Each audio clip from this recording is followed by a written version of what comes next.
Hi, everybody. This is Mr. Saenz-Payne, and I'm here to go over lesson 2 about reform movements. So the objective for this lesson is students will be able to describe the different types of reform movements of the progressive era. So let's go ahead and get started. So we're going to talk about different types of reform. The first one we're going to talk about is social reform. So one main part of the reform movement involved protecting working children.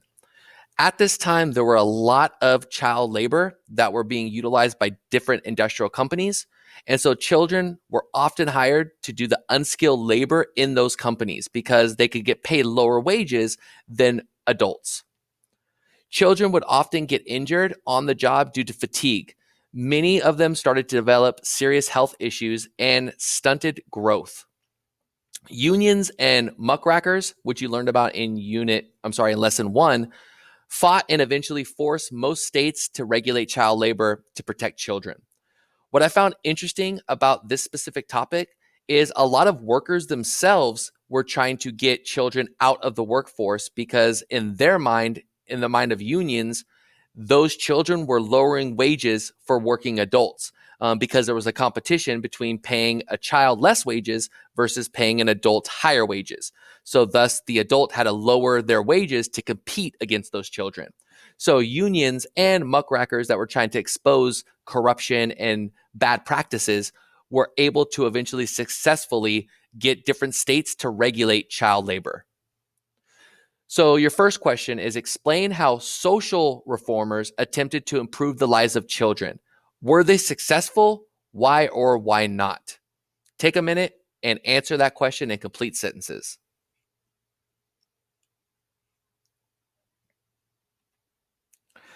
Okay, let's start talking about economic reform.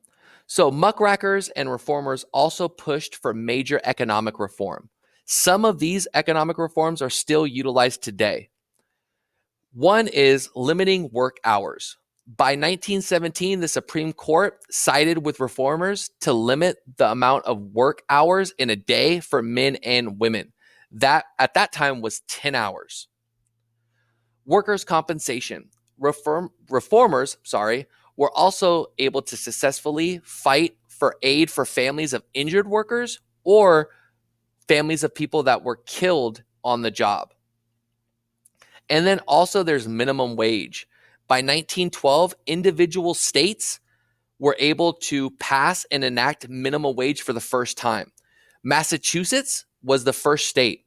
It wasn't until the 1930s with FDR and the New Deal where it became a federal minimum wage. So at this stage in history, these minimum wages were only allocated state by state. Some states decided to enact a minimum wage and other states did not.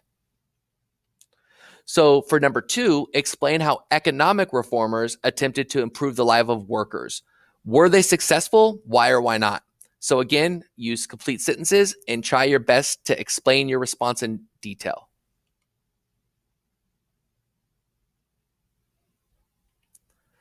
All right, let's talk about political reform. We broke down political reform into 3 categories: national, state, and local. So let's start with national. The 17th Amendment. This was a huge contribution to democracy. The 17th Amendment was passed in 1913, and this amendment required U.S. senators to be elected by the people, not state legislators. Before the 17th Amendment, the state legislators in the capitals would select who the state senators would be to go to Washington, D.C. That is not very democratic. The 17th Amendment made it where we, the people, get to decide who we want to send to Washington, D.C. as our state senators.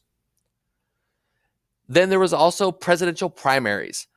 Through the primary process, voters directly get to select who their party's presidential candidate is. So if you look in these pictures, in 2016, you had 4 Democrats that were running for the Democratic nomination, and the Democratic Party, the voters of the Democratic Party got to select who they chose, and that was Hillary Clinton. And then over here, you see there were a lot of Republican candidates that Republican Party officials and voters were able to narrow down to one, and that was ultimately Donald Trump. Now let's shift gears to state. During the progressive era, there were several different policies that were implemented to try to make state elections more democratic. The first was initiatives.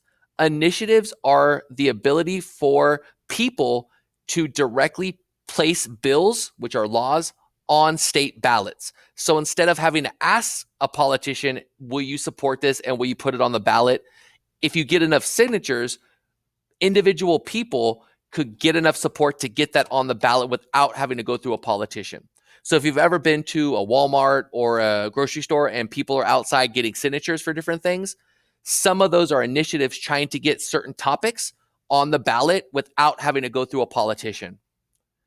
Then there's also referendums.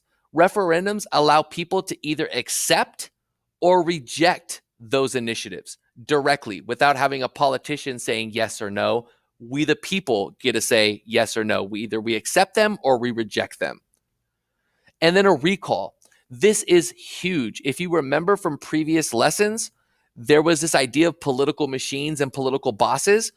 If a political boss was doing illegal activity or was not being responsive to voters, it was really hard to get that person out of office.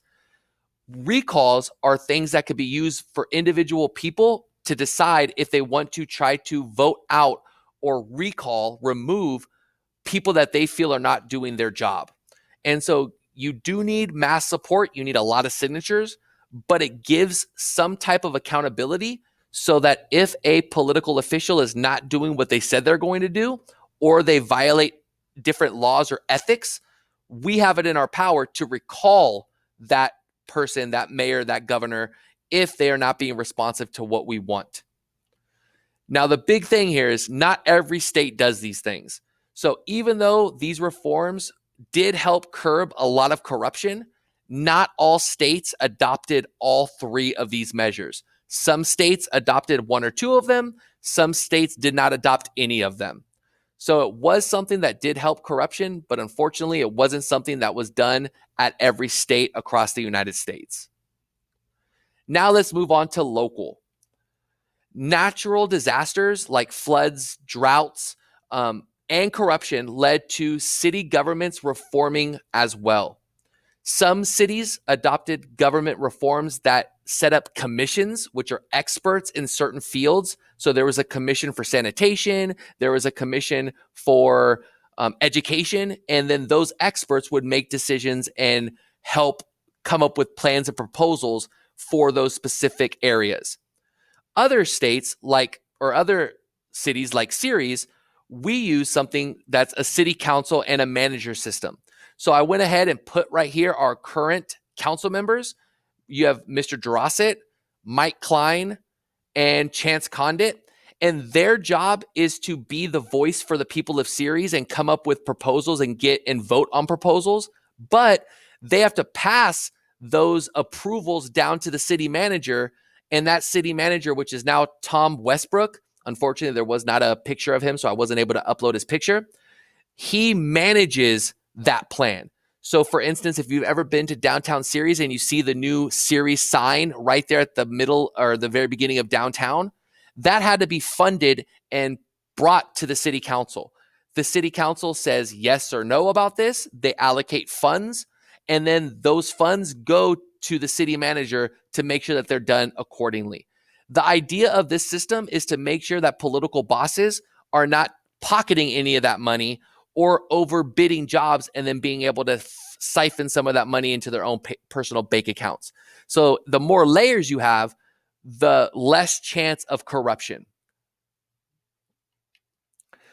So for number 3, explain how political reformers attempted to improve the life of citizens, include national, state, and local reforms. You don't have to go into all the details for every single one, but give me one thing that happened at the national level, one thing that happened at the state level, and another thing that happened at the local level. And once again, please use complete sentences.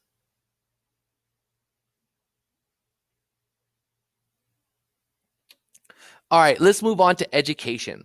With education, I broke it down into 3 categories as well. There's elementary, high school, and college. Many school-age children at this time did not receive a formal education. Very few of them went to high school.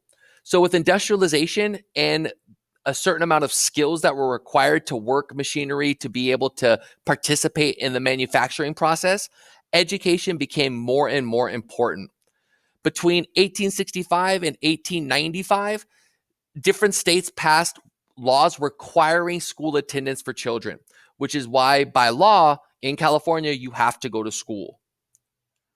Kindergarten also became very popular. They originally started out as a childcare system for working women, but as society progressed, we started to promote academics at the kindergarten level to get students prepared for first grade. But kindergarten became a very popular form of daycare and early education during the progressive era. By 1882, 62% of white children and only 34% of African American children were enrolled in schools.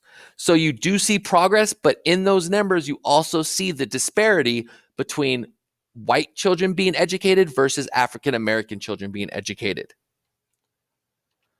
Now let's move on to high school. The industrial economy demanded technical and managerial skills. So at the high school level, this is where you start to see vocational classes, classes dedicated to teaching a specific skill like welding or ag or even veterinary science. Those are very specific classes for specific skills, for specific jobs. By 1900, more than 500,000 students were enrolled in high school.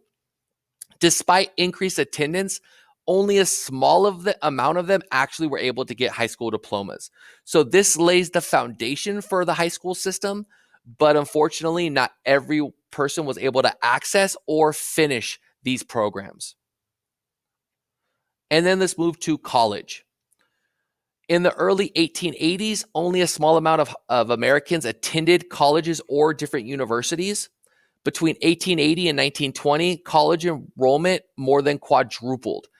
Partly that's because of specific programs like law and medicine, specific colleges that focus on teaching about law or teaching about the medical industry. As more colleges developed more specific programs, that opened up a bigger umbrella for more students to enroll into those colleges. And then we're going to learn later on in the PowerPoint, there's also going to be an emergence of African American based colleges that are historically brown or historically African American universities. Some colleges and universities at this time also required entry exams like SATs.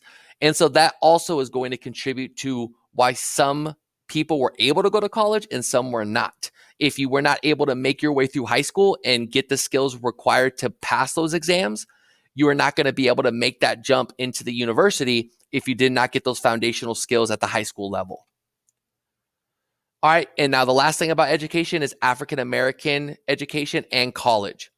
So based on labor demands, there was not enough Black college graduates to meet the demand in the community for labor. And that's going to give rise to two figures that are going to have opposing ideas about what the solution should be. So one of those figures is Booker T. Washington, and you can see a picture of him on the right. He believed that racism would end if Black workers got skills that were able to get them successfully transition into work. The idea is that would break stereotypes about laziness and about incompetency. Washington used that to head and to create the Tuskegee Normal and Industrial Institute. That is now a university, but it started out as being more of a vocational school to teach labor skills to get African Americans on an equal footing to try to get good paying industrial jobs. On the other side of the coin is W.E.B. Du Bois. He was the first African American to graduate Harvard with a doctorate, but he believed that intellectual knowledge was going to be better for African Americans than just labor skills. So he disagreed with Washington in the sense that labor skills was what's necessary, and he promoted the idea of liberal arts, humanities, English, poetry, literature, improved reading. He wanted to go well beyond labor skills and promote more college readiness skills. And he did so by founding the Niagara movement, which was a movement that really promoted the humanities, which we consider to be English, social studies, geography, history, economics, government. The stuff that you pretty much take at your current high school are things that he felt that all African Americans should get, not just trade skills. So for number 4, explain how education reformers attempted to improve education in the US. Include elementary, high school, and college. Just like you did with political, don't worry about trying to cover everything from all 3 categories. Just try to give a basic insight into the elementary level, another couple of facts about high school, and then transition your response into college.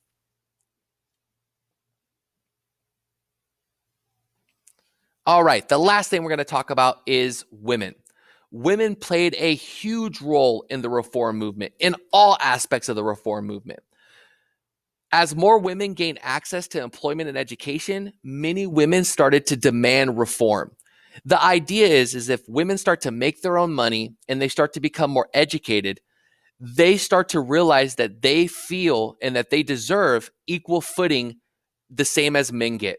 So when it comes to voting, when it comes to property ownership, when it comes to business ventures, if they are gaining an education and they are contributing to the economy, they demand those same rights, the same that men get. At the center of these reform movements for women was suffrage, which is the right to vote. Women are going to approach suffrage using a 3-step process. The process is outlined on your right, but I want to walk you through it so you kind of understand how one step leads to the other and how the second step leads to the third step. So the first step is to push individual states to get women the right to vote. The idea is if individual states start to do it, that sets a standard, that sets a precedent that could be used to argue for all women across the United States to get it. So it's kind of like, hey, if California is allowing women to vote, but I live in Nevada, how come Nevada isn't going to do it? If they do it, we should be able to do it too. So the idea for step 1 is start small by getting certain states to say yes. And as certain states start to allow women to vote, then you could use that as a precedent to push for a larger law to pass.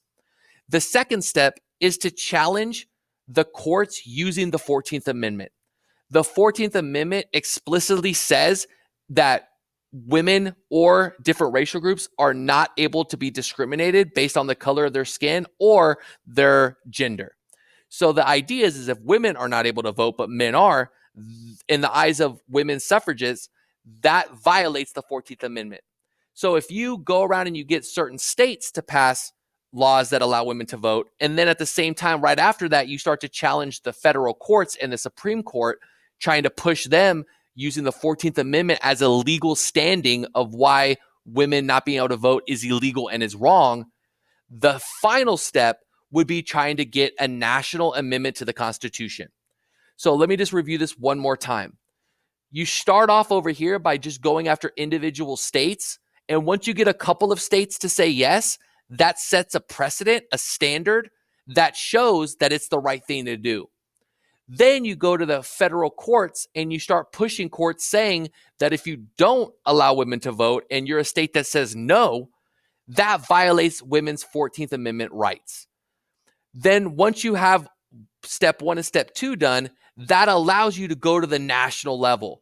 Once you have states that say yes, and once the courts start to hear cases and they start to understand the challenge to the 14th Amendment that this dilemma is posing, then you could push a national amendment that makes it legal for women to vote all around the United States. And in 1920, the 19th Amendment was ratified and granted women's suffrage. So the plan worked. For your last question, explain how women reformers successfully fought for suffrage. Include the 3 steps that they used and the 19th Amendment that ultimately granted them the right to vote. Thanks a lot, you guys. If you have any questions, please feel free to email your teachers, and we'll make sure to go over this when we see you guys in our Zoom sessions.